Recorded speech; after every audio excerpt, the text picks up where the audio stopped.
estos 6 elementos, no hay aprendizaje colaborativo en un contexto de aula. Si tenemos tiempo después puedo profundizar y mostrar algún ejemplo, pero básicamente sobre esta estructura, que es una estructura didáctica, no tecnológica, eso de lo cual hablamos de un aprendizaje colaborativo y reconocemos que la experiencia de colaborar dentro del aula tiene un sentido pedagógico.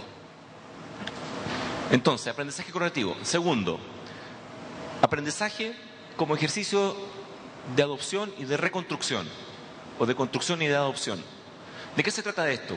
Se trata de que, lo dice mejor Michel Serres que yo, se trata que básicamente las formas como nosotros construimos hoy día los contenidos y se los transmitimos a las nuevas generaciones no tienen significancia porque necesariamente los estudiantes de hoy aprenden reconstruyendo, replanteándose, reprogramando y participando en la construcción del conocimiento.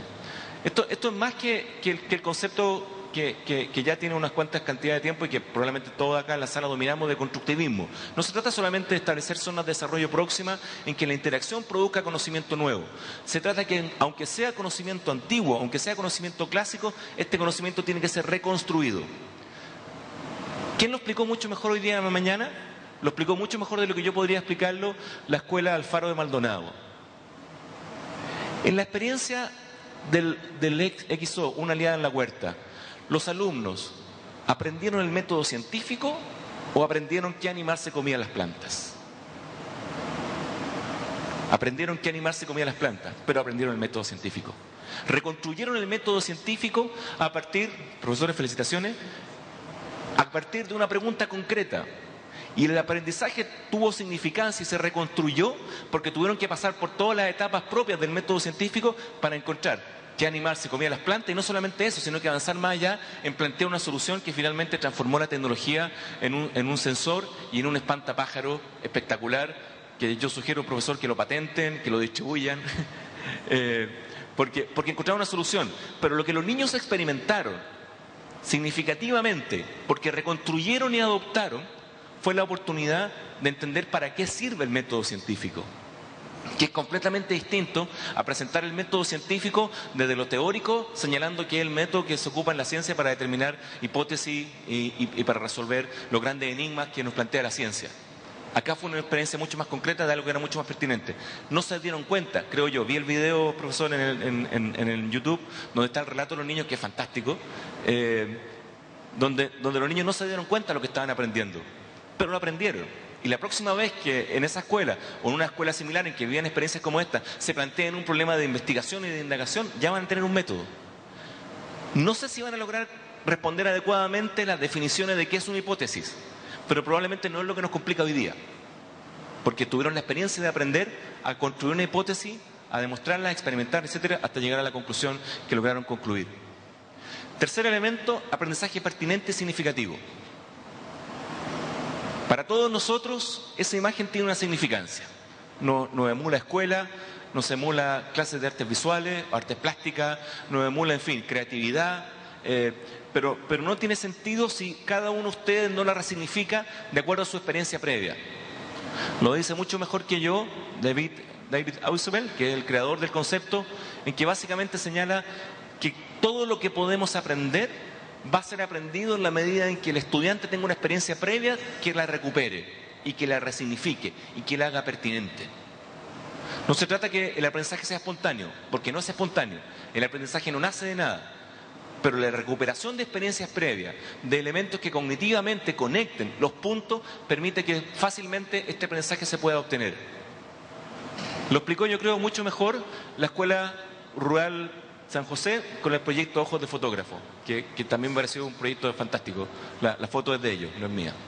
Una de las fotos de perspectiva en que trabajaron con focos. Porque lo que me pareció a mí muy interesante de ese proyecto es que nuevamente el proyecto no buscó construir conceptos respecto a fotografía, sino que a partir de un problema que era hacer un video de la escuela, fueron a resignificar el entorno, a jugar con el entorno, a redimensionarlo, a jugar con proyecciones, formas, color, etcétera, que permitió finalmente trabajar un trabajo creativo.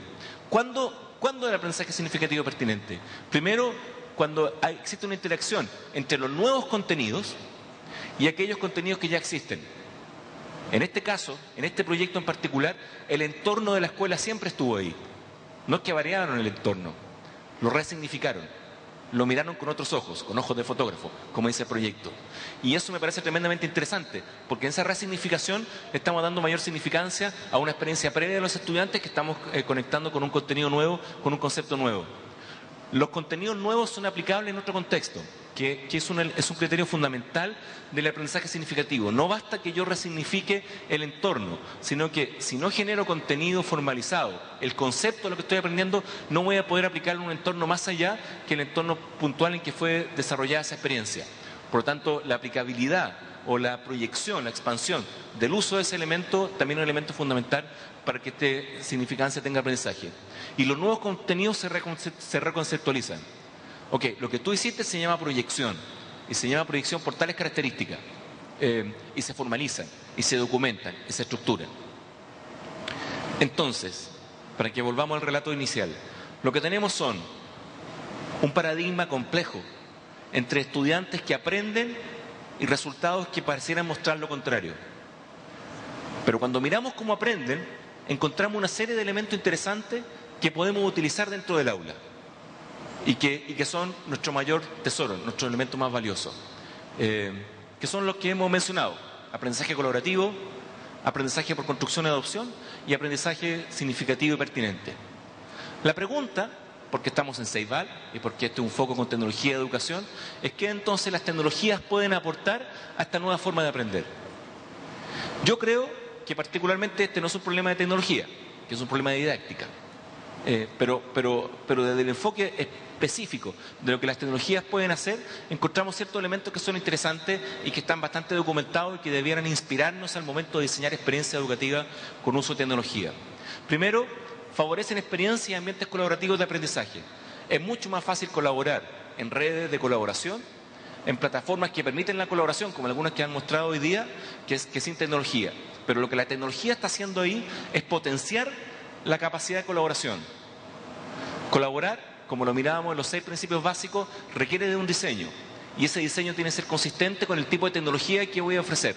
Si la tecnología no me permite tener una responsabilidad común, para dar un ejemplo trivial, compartir un documento en Google Drive permite que yo pueda identificar en el historial del documento qué fue lo que hizo cada uno de los que tuvieron acceso, lo que permite identificar cuáles son las responsabilidades individuales. Si no tuviera esa funcionalidad, por muy colaborativo que fuera el documento, no me permitiría tener una experiencia colaborativa que generara aprendizaje. Segundo elemento es que amplifican habilidades porque permiten herramientas poderosas. Lo vimos en el ejemplo de con ojos de fotógrafo. Trabajar entonces con una mezcla entre editores, cámara fotográfica, secuencias de stop motion para generar los GIFs que pudimos mirar, tiene que ver con herramientas que son ciertamente mucho más poderosas. Probablemente en la Escuela del Faro no habríamos podido detectar que eran los pájaros los que estaban comiendo las plantas si no hubiéramos logrado tener el sensor que permitía conectar a la cámara y retratar y capturar con esta trampa fotográfica el acceso de los pájaros a la huerta del colegio. Pero eso es porque tenemos poderosas herramientas que nuevamente les damos un sentido y un atributo. Porque el sensor, los componentes con que la escuela resolvió la captura de la información fueron diseñados en función de un proyecto educativo, no en función de un proyecto tecnológico.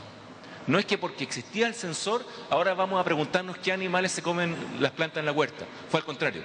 Lo que me parece tremendamente interesante porque amplificó no solamente las oportunidades de la tecnología, sino que amplificó las oportunidades de la pedagogía. Tercero, proveen retroalimentación inmediata, que es un elemento importante.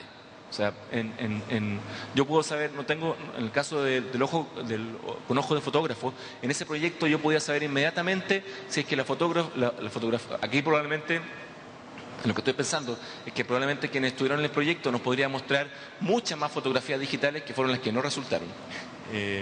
Y que muestran el proceso para llegar a las fotografías que finalmente compartieron esta mañana con nosotros. Lo que indica que la retroalimentación del ensayo y el error, que es una forma clásica de aprendizaje de las nuevas generaciones, tiene retroalimentación. Los estudiantes no tienen que esperar a que yo tome el test, la prueba escrita, me la lleve, probablemente en horas que no son laborales, las corrija 2 o 3 semanas y después las devuelva para saber cuál fue el nivel de logro que tuvieron los estudiantes, sino que las tecnologías nos permiten que esa retroalimentación sea inmediata. Y finalmente, ofrecen oportunidades para que el conocimiento que yo apliqué, que yo pude desarrollar, sobre el cual pude tener algún logro, puede ser aplicado en otra instancia, en otro espacio. Entonces, Se lo quiero explicar en términos de ejemplo mucho más concretos, para luego concluir. ¿Cuántos resúmenes creen ustedes que hay del Quijote de la Mancha, que lo mencionó una escuela anterior, en la web? ¿Alguien estima un número? ¿10.000? ¿Quién da más? ¿20.000? ¿Se va por 30.000 a la una? ¿Se va? ¿No?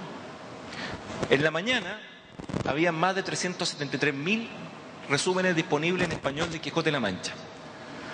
Entonces, estimada maestra, estimado maestro, cuando usted le pide a sus estudiantes que para el control de literatura del Quijote de la Mancha, libro que yo creo, desconozco si está en el programa de estudio del Uruguay, en Chile y en otros países está todavía, y me parece bien que esté porque habla del acceso a nuestra cultura hispana, sobre el cual hay que hacer análisis crítico, etcétera.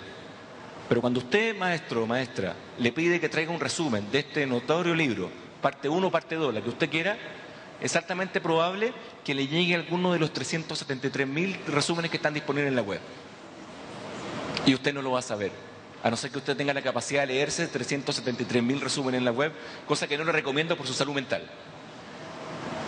Y si cambiamos la pregunta, si no le pedimos a los estudiantes que nos traigan resúmenes, y lo que le pedimos que hagan es que busquen en la web el mejor resumen del Quijote de la Mancha y que me lo presenten.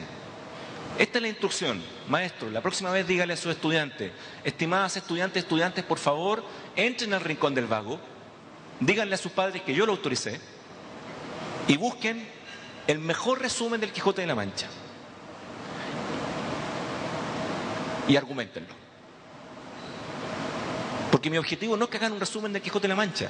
Mi objetivo es que tengan una apreciación literaria respecto a la obra literaria de la cual estoy pidiendo que hagan un trabajo. Van a tener que leerse el Quijote de la Mancha. Si no, ¿cómo va a hacerse un buen resumen? Van a tener que leerse muchos resúmenes. Pero lo más interesante es que van a tener que estructurar una categoría de análisis para identificar si es un buen o si es un mal resumen.